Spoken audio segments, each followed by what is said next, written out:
Merci. Pareil, peut-être même exercice par rapport à tout ce qui a pu être dit durant ce premier panel, tout en faisant une liaison avec la thématique de ce deuxième panel sur les carences et les faiblesses pour créer plus d'emplois. Je ne reprendrai pas Al-Sitezi parce qu'il a tracé un large éventail de ce qui ne va pas. Moi, je vais essayer de voir ce qui va. Je suis économiste et je suis pour les anticipations autoréalisatrices. Vous anticipez l'inflation, elle arrive. Vous anticipez une augmentation des investissements, une réduction du chômage, je vous assure. Et ce qu'a évoqué Sitezi me fait penser à une chose, et il a raison. On ne parle que de ce qui est formel, que des institutions qu'on règle par décret et loi. Mais il y a, c'est le problème qu'il a soulevé, des institutions invisibles. Des institutions invisibles qui constituent un système, dont la confiance, l'autorité, etc. Et dans tous les travaux qu'on mène, il n'y a pas cette prise en considération des institutions invisibles. Donc, sur ce point-là, on est d'accord. Je reviens à mon propos que je voulais évoquer en guise d'introduction. Ce qui a manqué au premier panel tout à l'heure, c'est ce qu'on appelle la contextualisation de cette politique, nouvelle politique d'emploi. Moi, je pense, chiffre à l'appui, que le Maroc est sur une trajectoire de développement, plus que de croissance, et même une nouvelle trajectoire de croissance qui a commencé fin 2024. D'ailleurs, il y a une agence de notation qui a révisé le taux de croissance, et je reviendrai tout à l'heure. Pourquoi on est sur cette nouvelle trajectoire?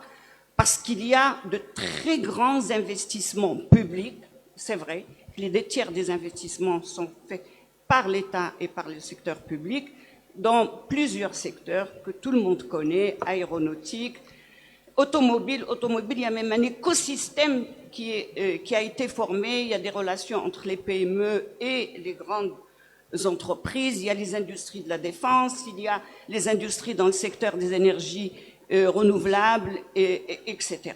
Donc, tout ça, j'insiste pas, c'est connu. Je voudrais insister sur 2 points qui sont d'ailleurs liés.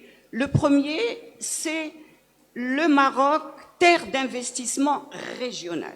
Vous savez ce qui se passe dans le monde actuellement, tout ce que j'appelle la tectonique géopolitique. Les pays émergents vont profiter de la réorganisation du monde, du changement des chaînes de valeur, etc., en fonction de leurs atouts. Et le Maroc a beaucoup d'atouts. Et c'est pour ça que ça commence déjà et ça va se développer. Les investissements directs étrangers vont se développer parce qu'ils bénéficient de fondamentaux solides, d'une situation géographique. Donc, les atouts sont connus et reconnus, je ne reviens pas. Un deuxième élément, c'est pas l'organisation du Mondial 2030. C'est toute l'économie de football qui est en train d'être mise en place. Et comme vous le savez, le football est un sport mondial. Et puissance sportive égale puissance économique. Et c'est ce qui est en train de se passer. C'est un sport très particulier. J'aimerais bien en dire quelques mots. Le modèle économique du football est très particulier. Et c'est plus qu'économique. C'est le soft power du football. Mais si vous prenez l'économie du football, si vous prenez le monde des grandes entreprises, les clubs de foot sont des géants médiatiques, mais des nains économiques. Pourquoi? Parce que c'est le seul secteur économique où les salariés s'accaparent tout. Et vous le savez, c'est le talent des joueurs qui fait que la croissance d'un club continue ou s'arrête. Je dis le talent ou le talent, comme vous voulez. The winner takes all. Et donc, ce qui compte, c'est la réputation, c'est le software. Et là, le Maroc est très bien positionné pour augmenter son influence, qui est perceptible. Tout le monde le dit, tout le monde le reconnaît. Donc, voilà pour le contexte. Alors, pourquoi j'ai parlé de la trajectoire de développement? Parce qu'il y a des investissements hautement capitalistiques qui sont faits par l'État, qui ne sont pas, qui sont très peu créateurs d'emplois.